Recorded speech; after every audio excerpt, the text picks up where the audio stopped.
పీర్ల పండగొచ్చిందా ఊళ్ళల్లో మనవాళ్ళు కప్పుల దరు వేసుకుంటూ తూలాటలు ఆడతారు.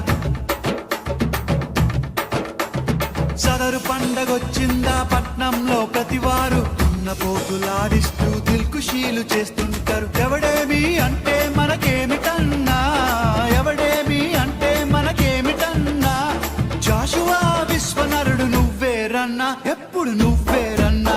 హే నారాజు గాకురమా అన్నయ్య, నసీరు అన్నయ్య, ముద్దుల కన్నయ్య, అరే మన రోజు మనకుంది మన్నయ్య.